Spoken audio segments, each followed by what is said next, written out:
Assalamualaikum warahmatullahi wabarakatuh. Perkenalkan, nama saya Rika Paminovira. Saya mahasiswa Poltekkes Kemenkes Tasikmalaya, tingkat 1B. Di sini saya akan menjelaskan sedikit tentang sistem endokrin. Yang pertama, sistem endokrin bisa disebut juga sebagai sistem hormon karena hasil sekresinya tidak dibuang tetapi masuk ke dalam aliran darah. Kemudian nama kelenjar dalam sistem endokrin yang diurut dari atas sampai bawah. Yang pertama, kelenjar hipotalamus.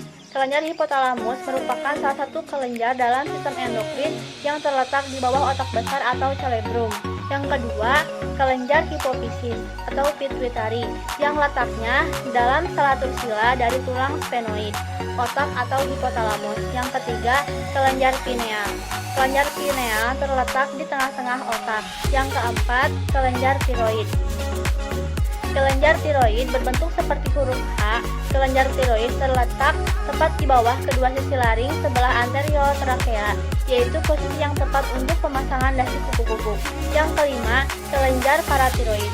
Kelenjar paratiroid merupakan 4 kelenjar pada bagian belakang kelenjar tiroid dan termasuk kelenjar endokrin terkecil yang ada di dalam tubuh manusia. Yang keenam, kelenjar adrenal. Kelenjar adrenal ini terletak di superior ginjal. Yang ketujuh, kelenjar pankreas. Kelenjar pankreas terletak di antara gaster dan duodenum. Yang kedelapan, kelenjar reproduksi.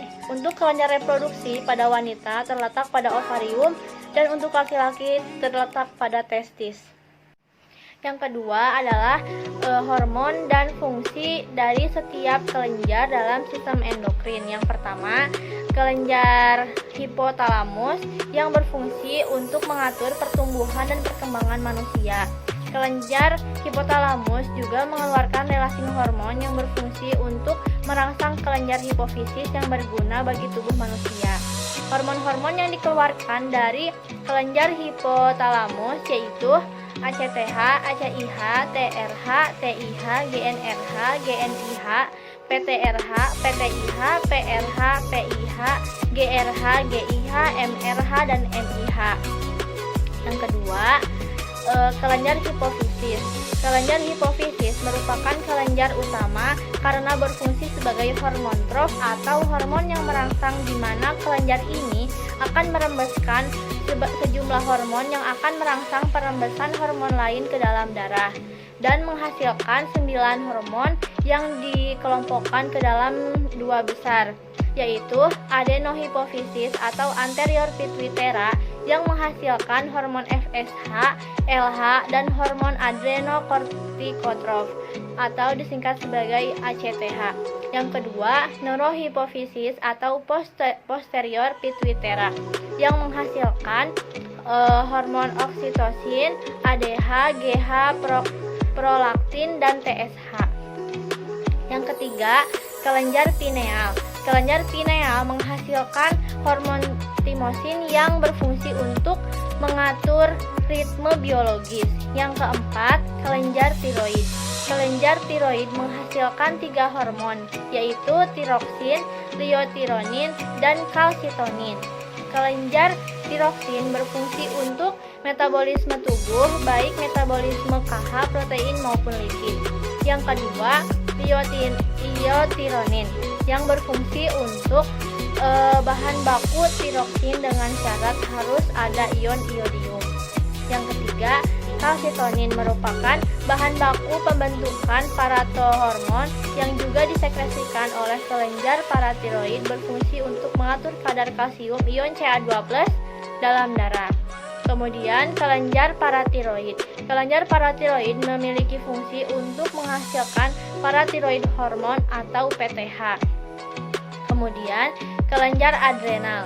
Kelenjar adrenal mengelompokkan hormonnya menjadi 3, yaitu mineralokortikoid, yaitu aldosteron. Efek aldosteron adalah meningkatkan jumlah natrium retensi Na dan menurunkan jumlah kalium dalam cairan ekstraseluler selama proses pembentukan urin.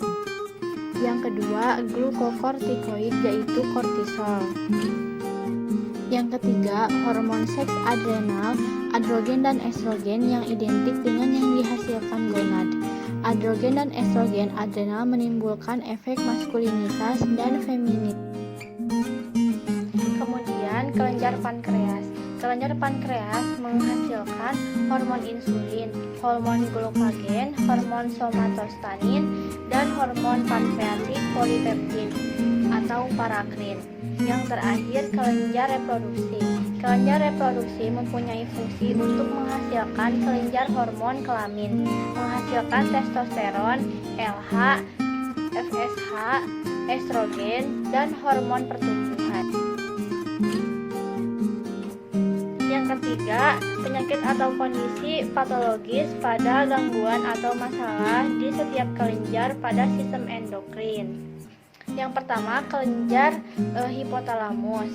Fungsi hipotalamus bagi tubuh dapat terhambat akibat adanya gangguan fungsi hormon pada hipotalamus yang juga dikenal sebagai disfungsi hipotalamus. Salah satu penyakitnya adalah diabetes insipidus yang disebabkan karena gangguan hormon antidiuretik atau antidiuretik hormon atau disingkat sebagai ADH yang mengatur jumlah cairan dalam tubuh. Yang kedua adalah kelenjar hipofisis. Penyakitnya gigantisme yang disebabkan karena produksi hormon pertumbuhan atau growth hormone yang berlebihan. Yang kedua, hipopituitarisme adalah penyakit yang terjadi akibat kurangnya hormon yang dihasilkan di kelenjar hipofisis.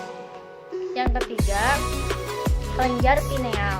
Kelenjar pineal salah satu penyakitnya adalah tumor kelenjar pineal yang dapat menyebabkan gejala seperti sakit kepala, mual, muntah, serta gangguan penglihatan dan mudah lupa. Kemudian kelenjar tiroid. Kelenjar tiroid salah satu penyakit atau gangguannya adalah hipotiroidisme, yaitu kondisi ketika kelenjar tiroid tidak menghasilkan hormon tiroid yang cukup. Kekurangan hormon tiroid ini pada hipotiroidisme bisa mengganggu detak jantung, suhu tubuh, dan seluruh aspek metabolisme. Kemudian, kelenjar paratiroid.